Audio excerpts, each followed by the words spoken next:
Hello, everyone. Welcome to episode 212 of the J Situation Podcast. I'm recording this on May 21st, 2024. How are all you wonderful folks doing? Yeah, I'm doing well. So, very busy, of course, but we are all going to make it. Just keep that in mind. It's very important. Keep your eye on the prize.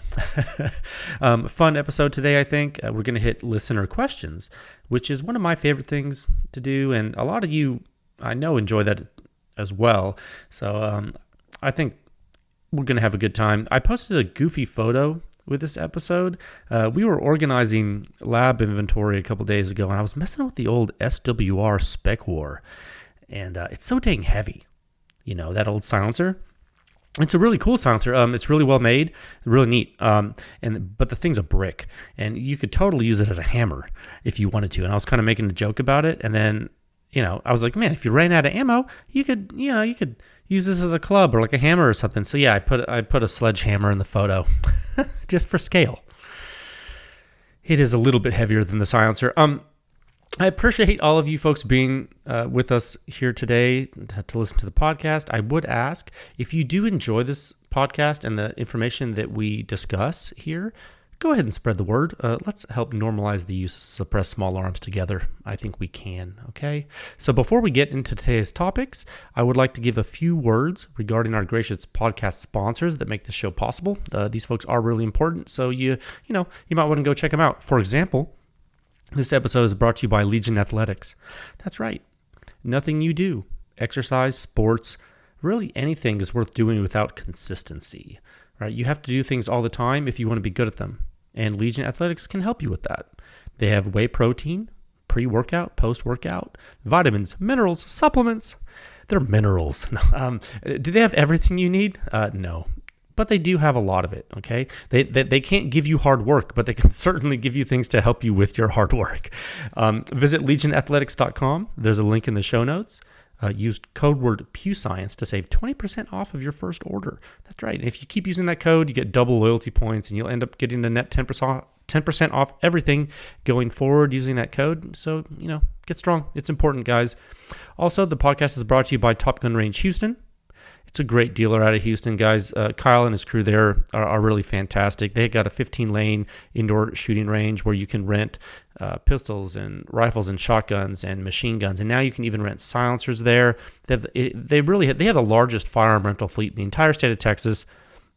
It's pretty cool.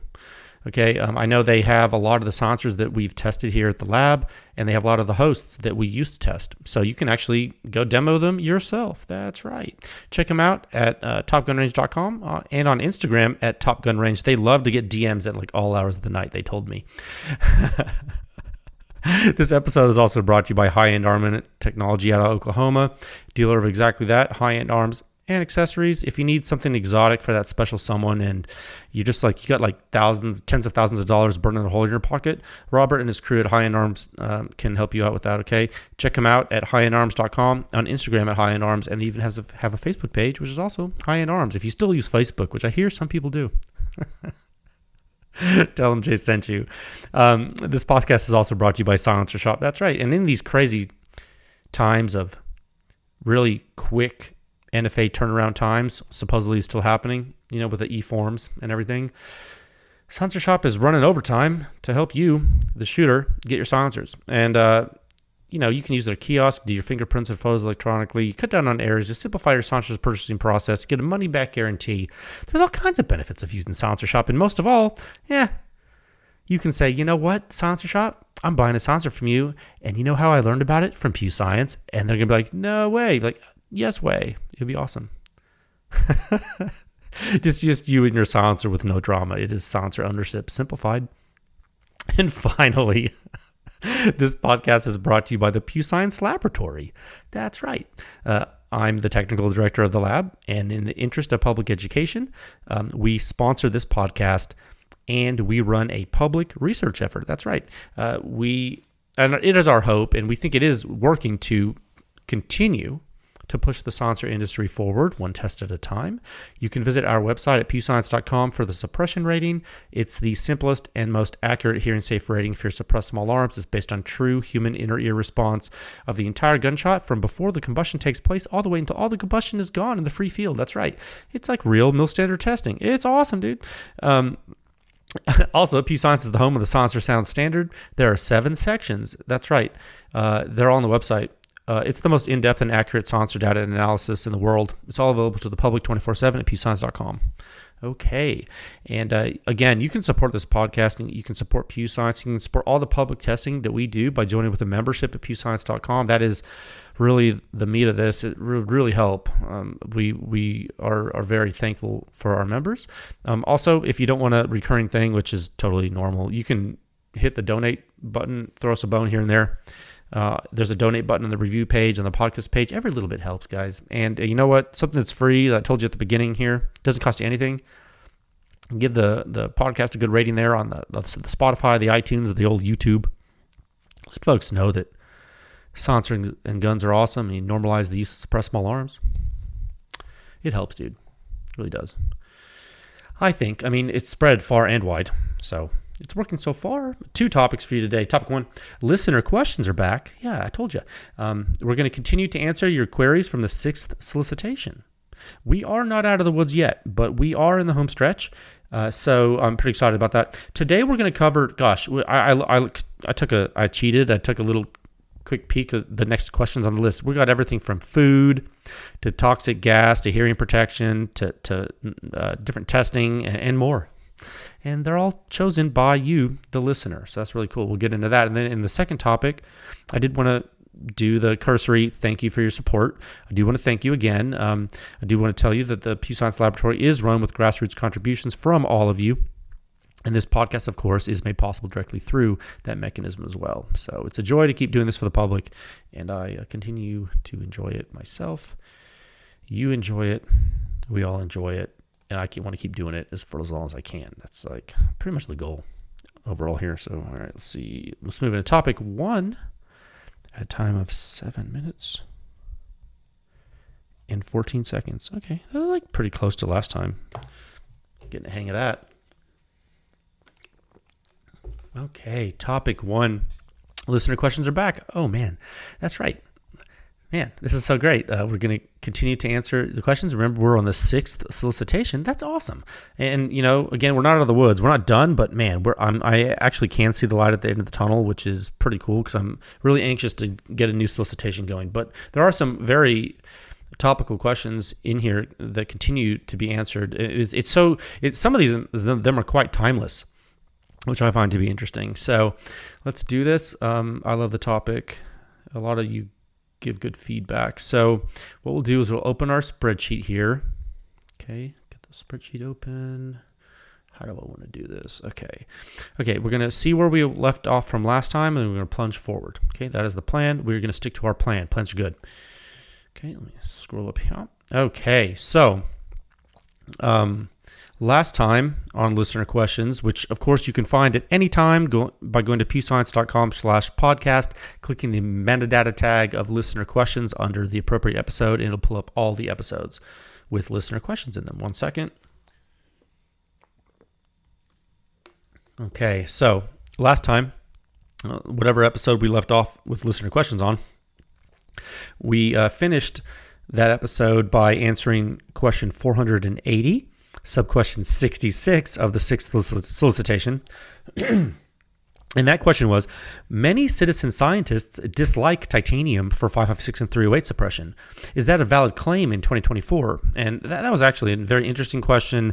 I went on to address that and kind of discuss some of the pluses and minuses of the titanium and why you cannot oftentimes base a performance judgment or claim on material alone. Material is, of course, only one part of a system and does not alone dictate performance. So please, if you're interested in that type of discussion, go back to that episode and you might learn something. Okay, thank you for asking that question, whoever did. It was actually very, very thought-provoking for a lot of people, I think. Okay, so now we're going to kick off this round Question 481, so question 67. What's your favorite Thanksgiving food and why?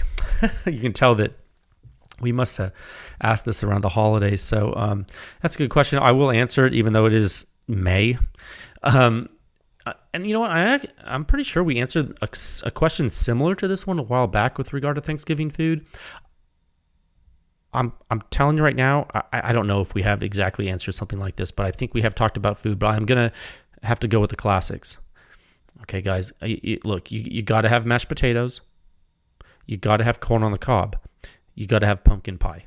Okay, this is important. Now, for the turkey, which you definitely have to have turkey, you got to have some awesome cranberry sauce for the turkey. You got to have stuffing to go with it. You got to do that. The gravy, you got to have that. You got to have it on point, because you need to use that to ensure the potatoes and the stuffing really come together and hit hard. You know, it's like a hard-hitting system. Now, see, then you got the cranberry sauce. You got to have that hit with a big contrast to the rest of the savory stuff. You see, you got to have that contrast, that tangy, sweet boom with the savory, da-da. And then that's where the magic happens, really. That's essentially where the rubber hits the road, as it were. And then, you're asking yourself, well, what's your favorite Thanksgiving food? It's like, well, this is some of the parts, man. It's like, the hot rolls with the butter that you got a lot of this. You got a lot of salt. You see, what I like to do, you get a lot of hot butter that melts on the corn on the cob, and then you put the salt on there to stick to it, and then and I don't like corn off the cob. It's got to be on the cob, and then you see all these things together are what you want. You got to have them together for like the supreme gluttony, to be thankful. You got one day a year. You got one day a year to be thankful, right? So why not make yourself explode? No. Actually, along that topic, this is actually topical to life. No, there's a good power lifter named Mike Hedleski. I don't know if some of you may know him, maybe not. If you're a power lifter, you probably know of him. He came up with a really cool Thanksgiving Day event a long time ago that I have participated in this event. Mike called it the Thanksgiving Mass Incur. Yeah, so like instead of massacre, it was like mass incur. So the idea is to incur the most mass possible. So what you do to participate in this event, and you too can do this around Thanksgiving time. You're free to participate. I'm sure he wouldn't mind.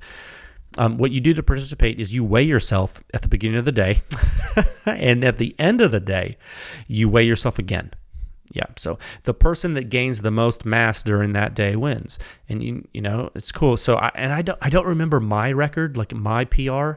I don't remember what my personal record was, but it was very shameful. It was gross. I actually did this when I was competing, and I was in really good shape, and I gained a tremendous amount of weight in a day, because I was used to being able to like water cut, like I did USAPL. So I was, we were on a two hour weigh-ins. So I was really good at water cutting. And so anyway, I gained a ton of weight. So, that didn't answer your question, but this is a podcast about silencers. So that'll teach you. Go follow Mike on Instagram. He's actually, you know what? Mike is actually one of the most based powerlifters in the world. Like, his handle is Hamburger Trained. I don't know if you know Mike. He's on the Instagrams at Hamburger Trained. It's like Hamburger Trained, but like the Primus thing, but it's trained like. Anyway, he's a smart guy. He's super strong. His deadlift is crazy. Actually, I watched him pull something stupid at the Arnold once. I forgot what he pulled. And he's a conventional puller, by the way.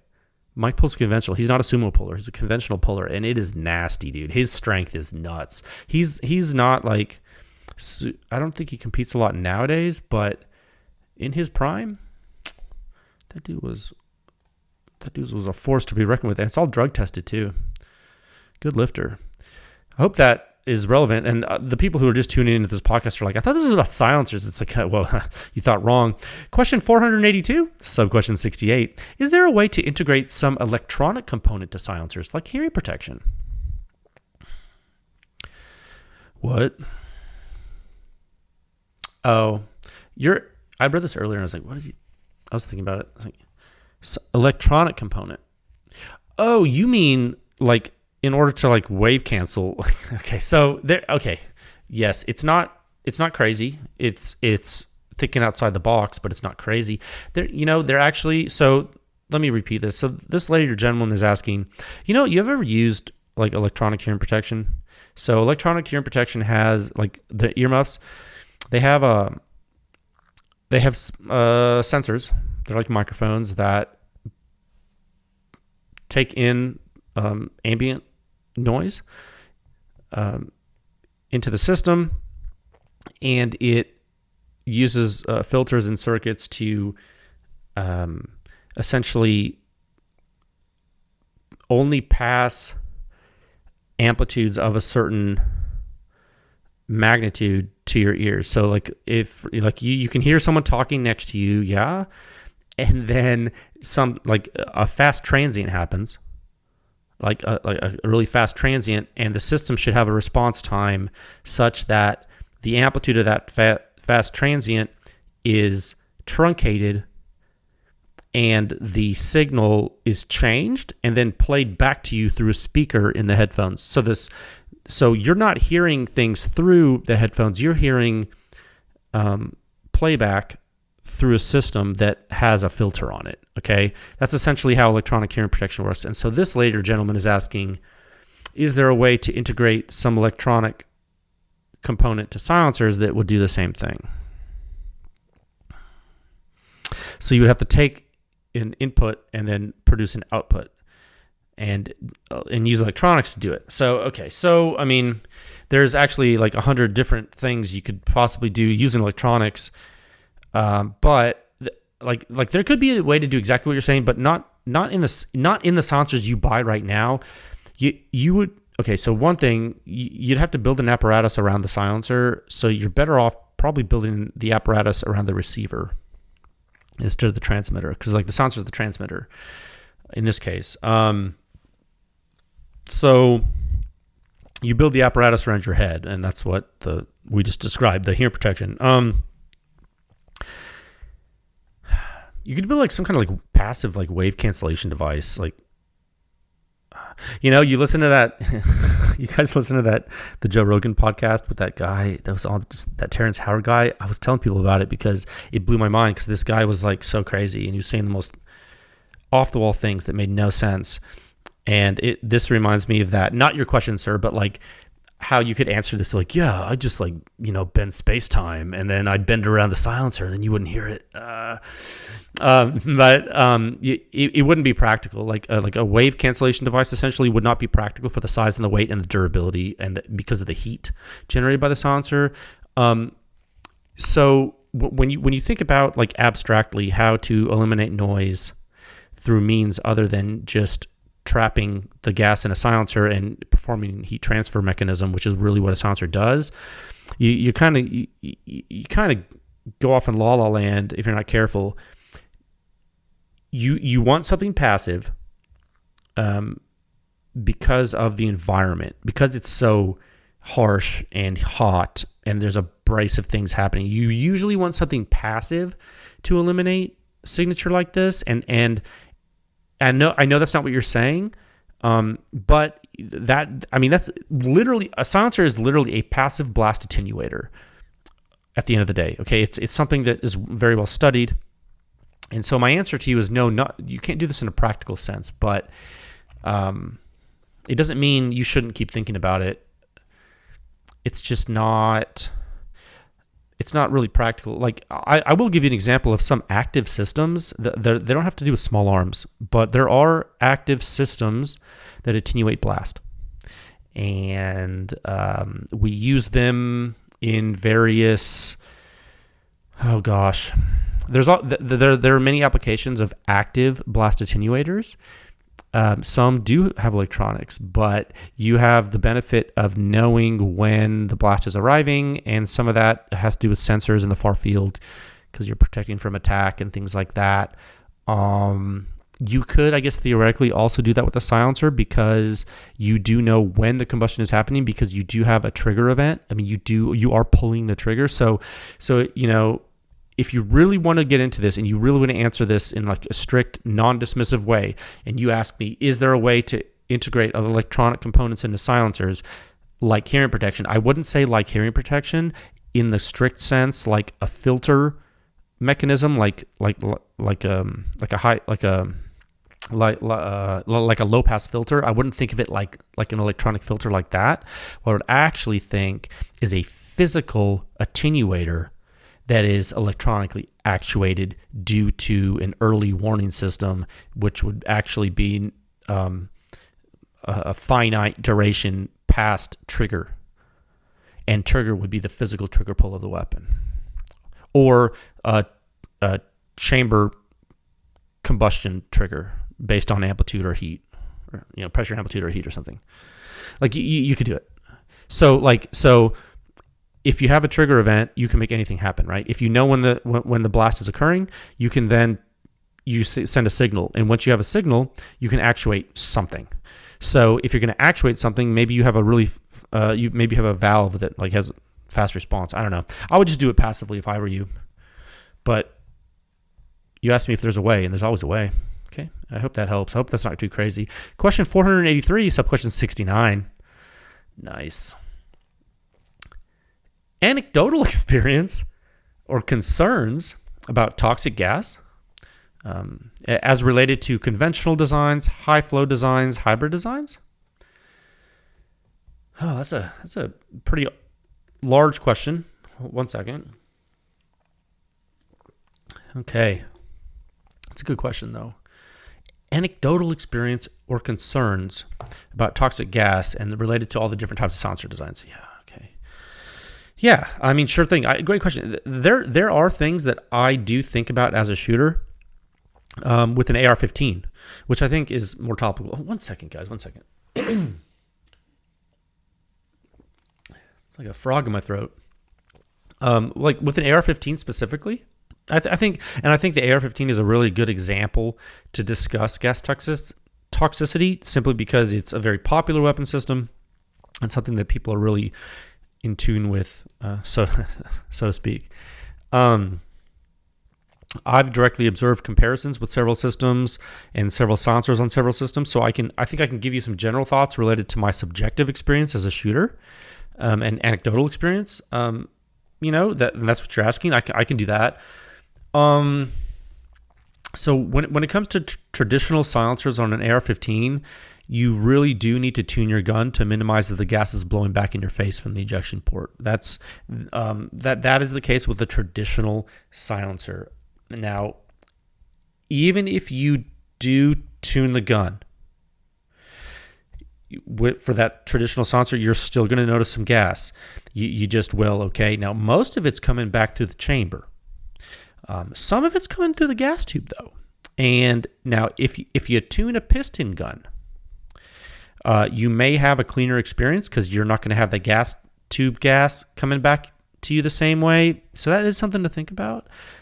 Now, is it quieter than a direct impingement system? Well, I'm not so sure about that, but particularly due to the piston vent. But we would need to do some strict apples-to-apples testing, and that was at least on the docket before for some manufacturer we were going to do. We might still do that. So that's like talking about conventional silencers, or I use the term conventional and traditional in the same sense, like, simple baffle stacks, gas traps, early time shock reflections that are indicative of a very high alpha parameter, which that vernacular just simply means impulse accumulation in the blast chamber due to early time shock reflections being out of control. So that's conventional silencers. Now, with hybrid designs, like you mentioned, sir, those oftentimes they're going to flow faster in early time, so low alpha, but they might flow more slowly in later time, so maybe have a higher omega.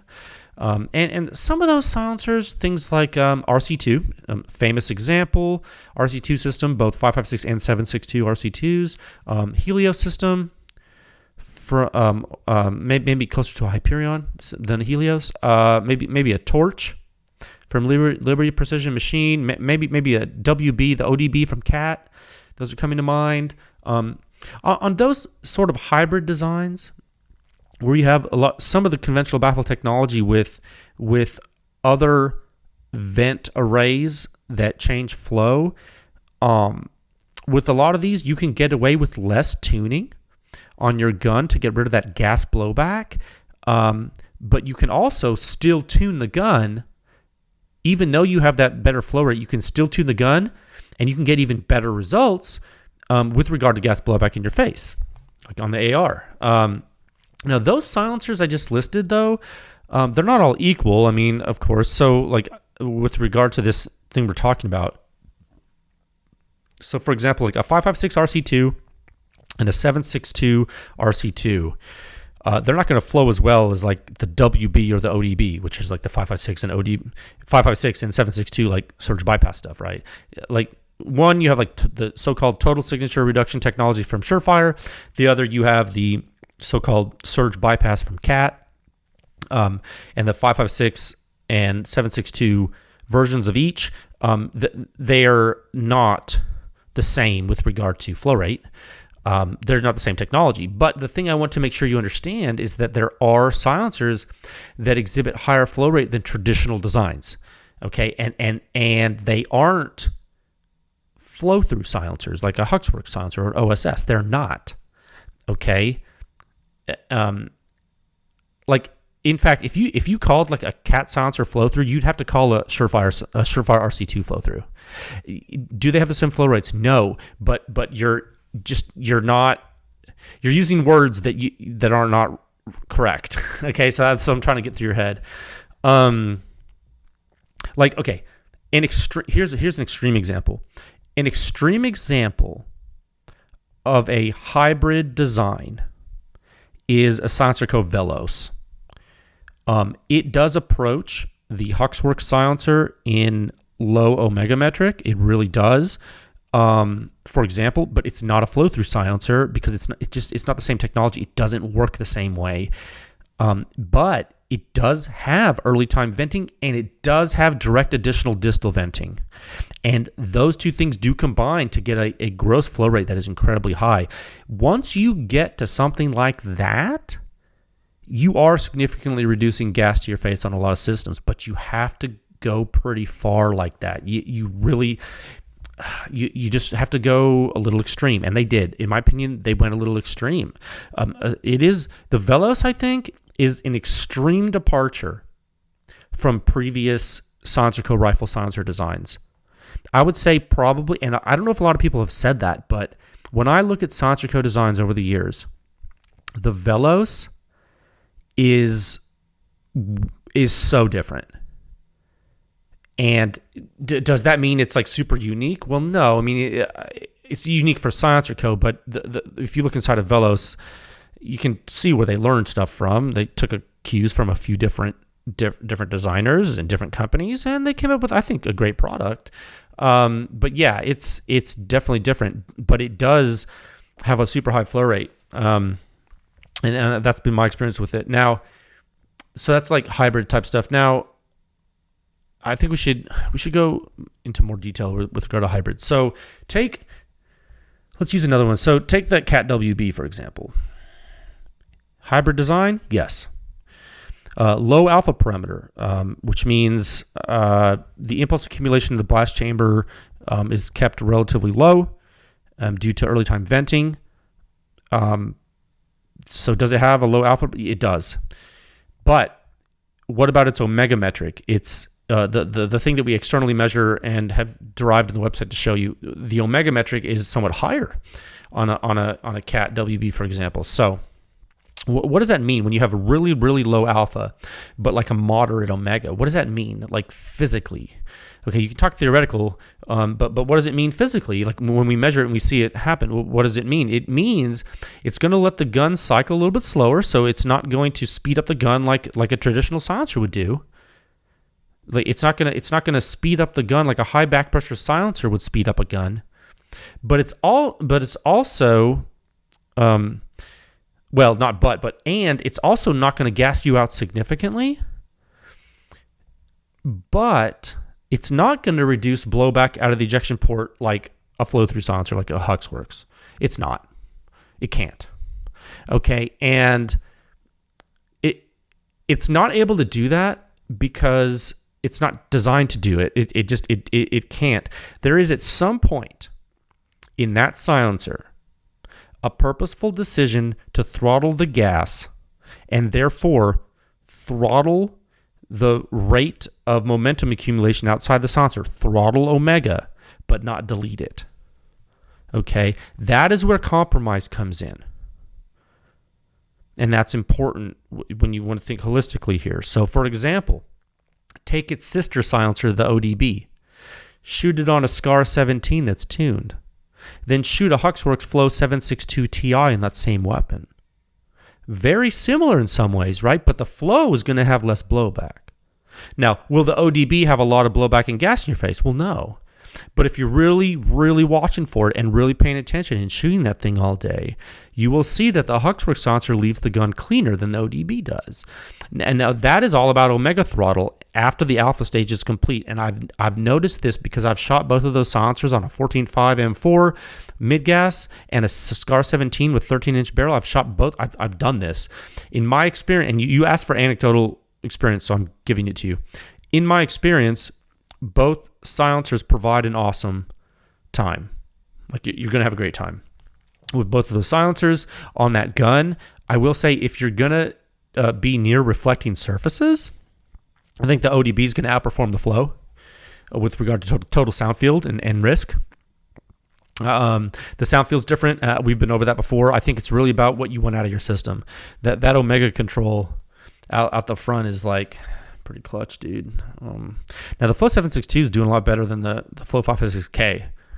That thing is just like, that omega is wild. But I actually do think the Flow 762 is a really balanced silencer.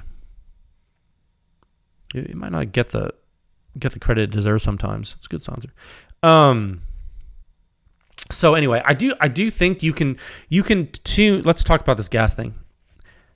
I do think you can tune any AR-15 for most silencers, but sometimes you're going to have a hard time due to a high alpha and a high omega. And some silencers get very unforgiving for gas in the face when you rapid fire. Now, we explained gas stack several times in this podcast, but essentially it's a state in the early part of the silencer that prevents adequate gas expansion due to elevated temperature from previous shots. Okay? And gas stack, it's exacerbated by silencers with limited venting up front. If you can't clear fast enough, you're changing the state of the medium in which you're injecting gas. And we as we discussed last episode when we were talking about the RC3, technically, you've increased the sound speed, you've changed the reflections, and you're also changing the expansion ratio because you can't expand and cool the gas as easily because you're expanding into an environment that is not cool enough. 1 second. Remember, guys, this is compressible flow, so this is not water out of a garden hose, and silencers don't work like that. So you can't think about flow using it doesn't work like that. Okay, and that's why I think sometimes people forget.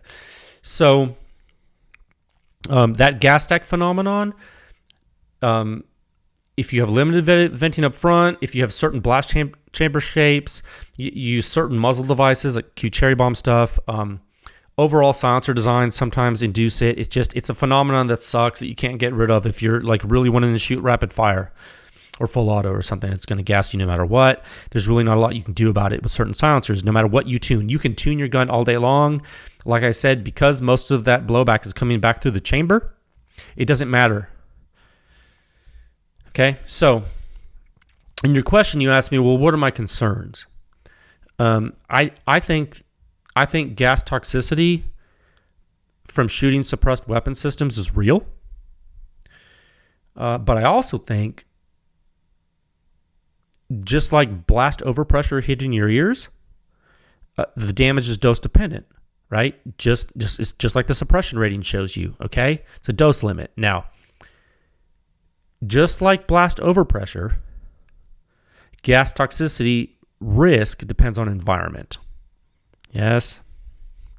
On a windy day, outdoors, you may be subjected to less exposure duration for gas toxicity, right? Because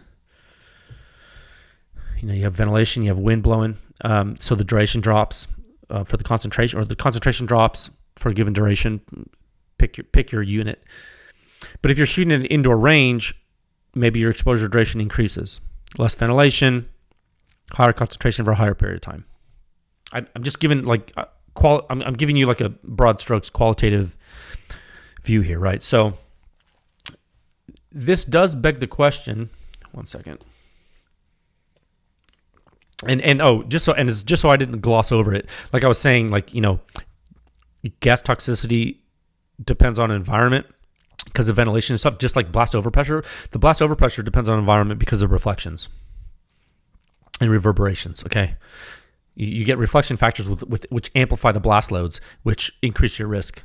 Okay, so it's not that both blast and toxicity depend on environment, but not for the same reason.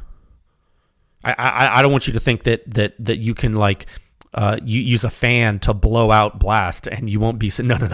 It's not the same thing as toxicity, but I just want to say environment matters in general. So you think about this. You think about being inside or outside to avoid getting gassed. It begs the question, if you're shooting a system in a corridor with your team and gas is coming out of the ejection port, but it's also coming out of the front of the silencer, because it has to, right? Because ammunition has to work, right? The bullet has to exit the system from combustion happening. The combustion byproducts have to go somewhere. If you're in that corridor and you only shoot in places like that, you only shoot in these corridors, does it even matter? Does what you have on the end of your gun, silencer-wise, even matter at all for toxicity? Why would it, does it? I mean, are you sure? I mean, it's a good question, right? I mean, to my knowledge, I haven't seen folks doing these studies. Maybe they have. I mean, I've seen isolated studies with a Knox box. So that shows gas out of the ejection port. But what about the whole system and dispersion, from a closed system in a hallway over time? What happens from gas dispersion out of a system over time in a closed space in a hallway? I'm not talking about just buttoning up the gun in a box and letting the barrel poke out. What if everything's in the box? The barrel's in the box too. What if the box is a hallway with your buddies and you're shooting in it? What then? With no ventilation. Where are those studies, right? Yeah. See, and I'm starting to think about that. It's yeah, you think, oh man, I put my Huxworks silencer on my gun and it's so pleasant. It's absolutely. It's not blowing it bright in your face, is it? But then where are you shooting it? Then what if you shot that in a hallway? Then what?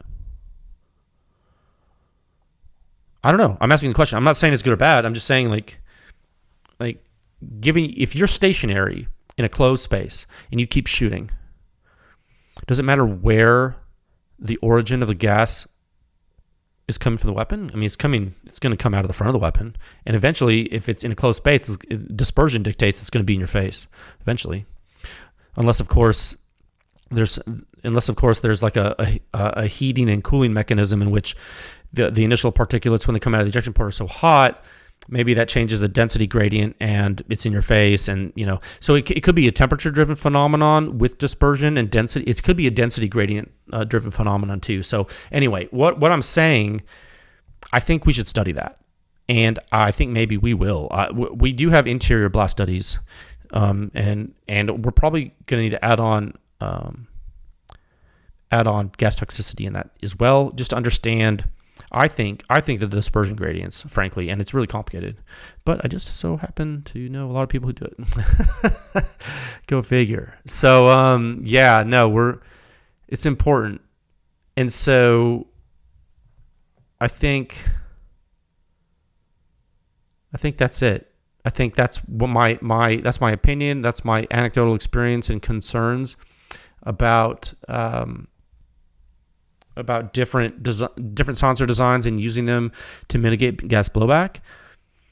I hope that helps. I hope that gives you a lot of things to think about. I mean, there's no like perfect right or wrong.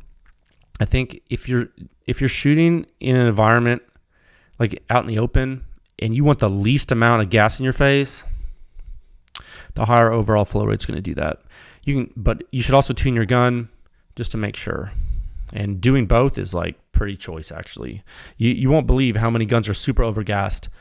And you can put a high flow rate silencer on an overgassed gun, and the gun's still going to be overgassed. Remember that.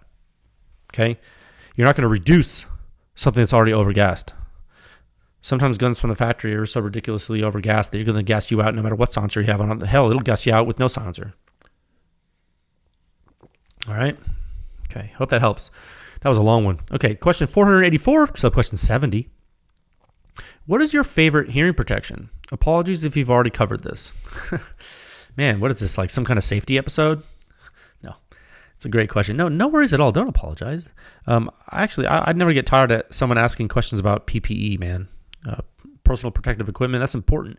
It's super important. When you find PPE you like, you're way better off because you're gonna use it more often, right? And you're gonna be safer. Being safer is like what it's all about. That's the whole reason we're doing all this. So it's like carrying a gun, right? For example, I love carrying my gun in a fanny pack. Is it the fastest or best to draw the gun from? Absolutely not. Am I more likely to have a gun than most people because I can put my fanny pack on super quickly and do it all the time? Absolutely, dude. You bet. I bet you I carry a gun in more places than a large percentage of concealed handgun users or holders or whatever. I have a grab and go system. I can wear it with anything, dude. I can wear it naked. Okay. No, I can though. Again, is a fanny pack the best? No, dude, it's not. It's just an example of utility. Okay. So hearing protection. I use OpsCore amps. I use the NFMI plugs like underneath when I'm shooting really, really loud stuff or I'm doing ridiculous all-day firing schedules, like especially indoors, for example, just for extra protection.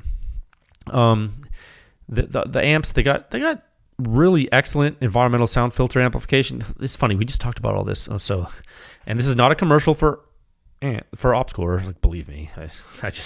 You're asking. They clip on my helmet. I have two pairs of them. I said that before. I have two pairs. One goes on my helmet. One is like a standalone with the normal headband I use. I like them. They're expensive, but they're comfortable to me. I can wear them all day. They work. They work for me, and I wear them a lot. So I'm more likely to wear them because they work well and they're comfortable for me. Now, are they the only ones that are good? No. There's probably better stuff out there that I don't know about or never used. I bet if you try some different types, you might find some that are better. I might do. I bet you if I went and I tried a bunch, I might find some that are better. Maybe I'll do that. I don't know. I'm just telling you those are the ones I use. I like those. You do not have to use them. You might like something else. Okay. I hope that helps. Question 485, sub-question 71. Preferred binoculars for glassing Central Texas whitetail. Central Texas. What's a Central Texas whitetail, sir? You talking hill country? What are you talking about? Central Texas whitetail. You talking East Texas, hill country, Golden Triangle? What are you talking about? Central Texas. I'm just giving you a hard time. You must be from Texas. That's why I'm giving you a hard time. I have Leupold BX4 10x42s. Yeah, man. I really like the 10x42s from Leupold. I've used them for years. The reason I like the 10x42, that particular size, the field of view is appropriate for the places I hunt, and the 10x magnification is fine. It's just fine. Now, the form factor of that size of binocular, it fits easily in a chest rig, in like a bino harness. And I use an FHF gear bino harness. I put it on my chest. I think it was advertised on Meat Eater or something once. I think that's why I bought it. I was like, oh, they like that. Maybe I'll buy it. And I did. I was like, oh, this is great.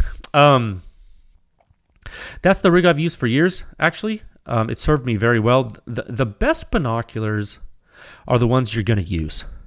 The ones you're going to have quick access to, the ones that give a good image in low light, the ones that are durable. The BX4, it does check all those boxes for me.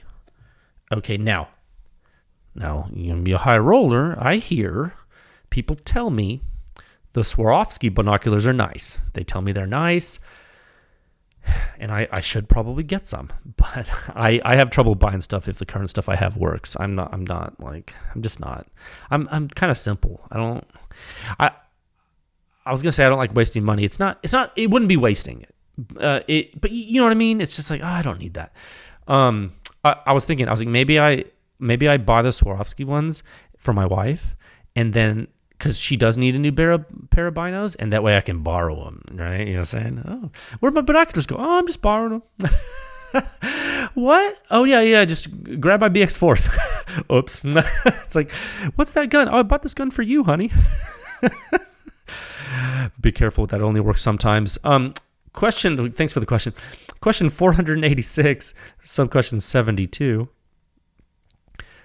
Optimal use case for Hyperion and Hyperion K since the launch of the CAT ODB. Where does each tech shine? A lot of comparison of those. Interesting. 1 second. A lot of comparison to those technologies. It's interesting. It's a good question. I think basically your question centering around the use of very advanced technology that's been out for a while, and then when another advanced technology comes out, do best use cases shift because we know more, we have more. That's a good way to look at things. This also sort of hits that toxic gas question a little bit in some ways. Just some of the things we talked about. The Hyperion, I see in three primary roles probably like precision rifle or hunting rifle, which I guess are two roles, and then 300 blackout SBR, like a semi-auto. I think like a full-size Hyperion with a really short barrel 300 blackout, or like a precision rifle or a hunting rifle. I think that's Hyperion land. I think you can do all three of those and dominate most things. I think it's a force. In those applications, it's really tough. It's really tough to beat that silencer. It just has a lot going for it. Not only sound, it has a lot going for it. It's incredible.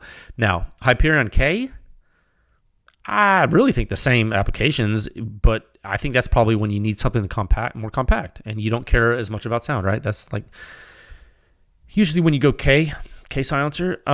Actually, and it's not super loud like most K silencers. Actually, that's actually a really exceptional hunting silencer. I've killed some great deer with that one. I used to use that a lot. Really short, really light. I wouldn't say used to use it. I probably use it again, but use it on a 16-inch fix. You know what? I actually like using the Helios QD-TI with the taper thread adapter on the fix. I've said that before because it's a little quieter than the Hyperion K, and it's not that much heavier or longer. Anyway, but I don't want to get off track. But the Hyperion K, or the Hyperion, if you use either one of those on a semi-auto, what you're going to do is you're going to notice a little bit of a lower alpha parameter on the Hyperion K, and a lower a lower alpha parameter on both of them than a lot of silencers, but a lower omega on the Hyperion K than the Hyperion. Okay, if you're want to look at toxic gas or something like that. Okay, but it's not going to be flow through at all. It's not going to flow as fast.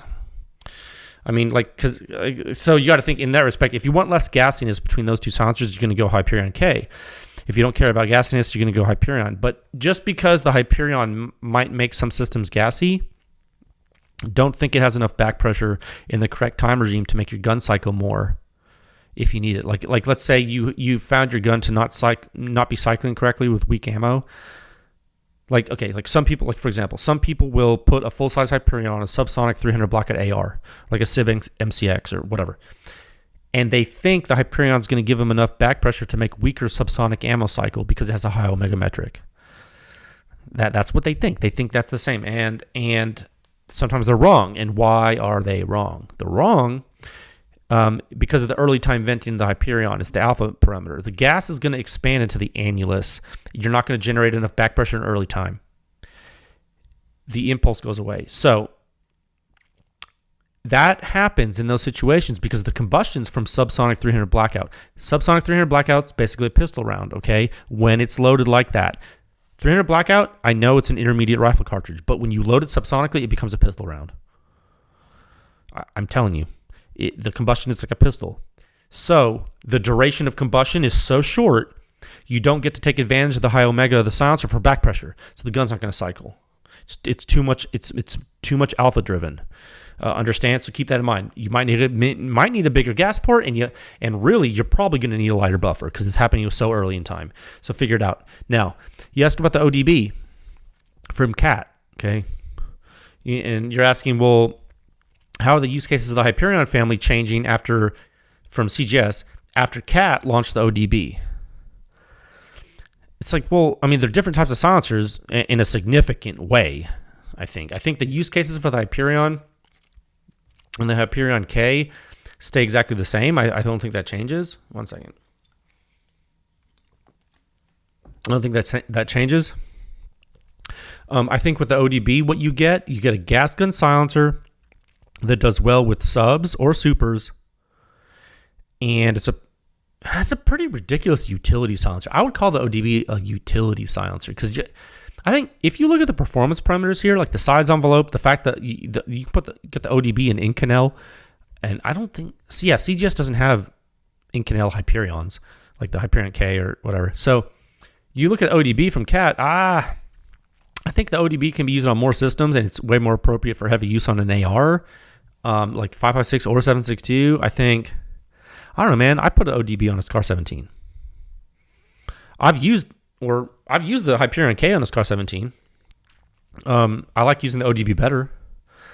It outperforms the Hyperion K on the gun. So, I mean, different silencer, different design. It's just a different animal. The ODB shines on gas guns, but it works great on bolt guns. So, I think when you put supersonic ammo through an ODB, it's nuts, dude. You're like, what? Doesn't make sense. In a good way, though. It's nuts in a good way. High early time flow rate, even higher than the Hyperion tech. Great Omega control, though. Great Omega control. It's a cool silencer, dude. I think people should shoot it to see what they think. If you know someone that has one, I would shoot it. It shocked us when we tested it. Like I've talked about that before. So I think that answers the question. You said, where does each tech shine? I think I hit that. That's a hard question. Thank you for asking it. Okay, how many more are we going to do? I can do a few more for you. What are we doing on time? 52 something minutes? Yeah, we're okay. Let's keep going. Question 487, sub-question 73. Requesting 45 ACP pistol data, please. Oh my goodness, yes. Oh my goodness, dude. Yes. I hear you. I do hear you. That will happen. We are trying to make it happen sooner than later. We just have some things we have to do right now and that are taking priority. But yes, sir, I hear you. And if you only knew how early I wanted to show you guys 45 ACP, like, you would laugh. It just keeps getting kicked. And I do apologize. It's my fault. It's like on me, dude. Literally, I take responsibility for that one. Yes, that's all I can say. I'm sorry. I know that doesn't do a lot of good, but I do hear your request, and I'm publicly telling you it'll happen. Question 488, sub-question 74. What is your favorite cartridge that you haven't published test results on? 45 ACP? No, really though. I'm serious, and I'm not even planning that. I didn't plan that the previous question was that. That just happens to be my answer. No, I swear though. No, in fact, 45 ACP is one of my favorite cartridges. I think we've talked about this, right? I mean, there's a couple of reasons why. One of the reasons is that it's natively subsonic in most common loadings. Yeah, the 230 grain bullet weight with a standard charge. Yeah, it's subsonic. I find that to be awesome, obviously. And now the second reason I find it cool is actually kind of interesting. It's so challenging to suppress. The pressure is relatively low, and the hole in the silencer is very big. So you gotta be pretty smart to make it quiet, and it's really hard to make a 45 ACP system really quiet. It's hard. It's very challenging. So I do really look forward to the research progression on that. I'm like actually really excited about it, and so that's probably my answer. Okay, I hope that helps. Oh man, that's like you get me all excited about this right now. Oh, there's so much to learn. That's like one of my favorite things about this effort. There's so much to learn. And we're like barely scratching the surface, but we've covered so much ground already. It feels like, it's just so exciting. It's only like 4 years in. I mean, imagine what we can do. Okay, we'll do one more. Question 489, sub-question 75. Are you able to keep the vent 2 clean over time? Do some designs fall short for long-term suppression? Okay, there's 2 questions. So 1 second. It's 2 questions, but I'll allow it in one since they are related. Thanks for asking. Good question, sir. Able to keep the vent 2 clean over time. Okay, so that's like the PTR vent 2 with the PIP, the purposefully induced porosity. That's the titanium lattice structure, high heat transfer, high turbulence, very efficient silencers, very quiet. I don't have enough rounds through that system to be able to give you firsthand experience. Okay, I'm going to tell that right now. With regard to like super high round count cleaning stuff, but I have been shown photos of very high round count vent silencers that reportedly are doing fine. They do clean them. Someone sent me something, or maybe I saw it on social media or something, where PTR came out and they said they tested a bunch of some of the new silencer cleaners that are on the market. I know a lot of companies are selling these silencer cleaners. I think they tested a lot of them with the vent, and they found the Cat 206 stuff to do the best, actually, for what it's worth. And I thought that was interesting. That's a really, really advanced cleaner. I would be careful with that, guys. Read the instructions. It's going to clean titanium and Inconel. It's going to take the carbon right away. But it's going to eat stainless steel. It's going to eat aluminum. You know what I mean? So it's going to eat other stuff too. Just be careful. Don't break your stuff. Don't break your apparatus. Don't break your weapons. Don't start putting your hub mounts that are made of God knows what in this stuff. Use it to clean the silencer, this titanium or Inconel, and move on. Okay. I hope that helps. Now, regarding your other question, do some designs fall short for long-term suppression? So you're asking, like, long-term, will some things just get louder because they get dirty and there's no way to clean them, maybe? I think that probably the answer is yes, but I have yet to see a silencer like that in modern times. I have yet to see a silencer in modern times, in 2024, that you can't clean if you needed to. I've yet to see one. Now, there are cleaners that do it, and they do it very well. And look, we just talked about one. Now, it definitely used to be the case where, you're out of luck. That silencer's sealed. You can't clean it. Oh, it's going to fill up with lead. Yes, it definitely used to be the case, I think. People didn't really understand what was going on. They didn't understand chemistry as well, and some of the designs were not as robust. I think that's true. I think nowadays, if your silencer is made out of the correct material, it looks like you're going to do just fine. You just got to know what you're doing. Plan ahead. Talk to the manufacturer, things like that. I think, honestly, it's not something we could say a long time ago. We couldn't talk about this a long time ago and say, oh, yeah, no problem. Because we just didn't. I don't think we had a lot of the same materials that were common, and I don't think we had a lot of the cleaners. So I think that's kind of the thing of the past with regard to that. One thing that's not, though, is like durability. If you think if some silencers, if you abuse them, and they completely disintegrate inside, well, of course they're going to get louder, but that's a completely different question for a completely different day. Okay. That's it. That's it for today. We still have a lot to go. Not a lot. Yeah, we still have, we have a few left to go here in the 6th solicitation. We're going to shut it down right there. Question 489, I'm going to highlight that row. I'm going to save our spreadsheet, and I'm going to close it. Okay. Man, that was a good time, and looks like we're right in an hour in. That's perfect time for the next topic, which will not be that long. Topic 2 at a time of 59 minutes and 34 seconds. Okay, man. Topic 2, thank you for your support. I really do mean it, man. Our little laboratory here, it's run with grassroots contributions from all of you. The podcast is made possible directly through that mechanism as well. It's a joy to keep doing this for the public. I think education's paying dividends. I think all of you are doing such a good job. You guys, you're so smart. You're learning so much. You're so educated about silencers. And not only are you educated about the silencer models and how they perform, you guys are educated on how they actually work, which is so that's the thing that brings me the joy. I can't tell you how many people I have seen explaining the physics of silencers and suppressed small arms to people in the wild, and it's all over the internet. It's truly amazing to see. I wish we could go back 5 years and see how it was like, just like a play-by-play, like a side-by-side. I mean, I do remember it. I know a lot of you remember it too, but do you really remember the types of stuff people were saying about silencers back then? And it was as little as 5 years ago.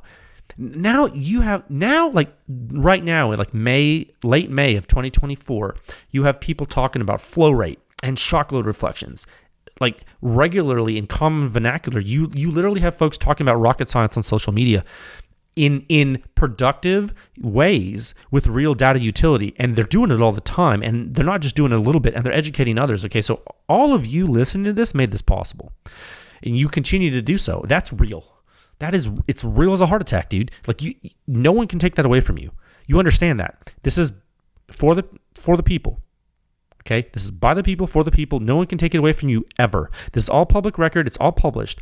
All of these podcasts, all these articles, they're all because you believed in it. And now it's all here as a gigantic time capsule of awesomeness for silencers. You did it. Okay? I just cannot express to you how important and awesome that is. Okay, so we have a lot of testing that we've been doing that we're continuing to, as we speak. Okay, and we're continuing to test. We're full steam ahead this year. It's been incredibly busy. We're continuing to do testing for you guys, continuing to do it for our clients.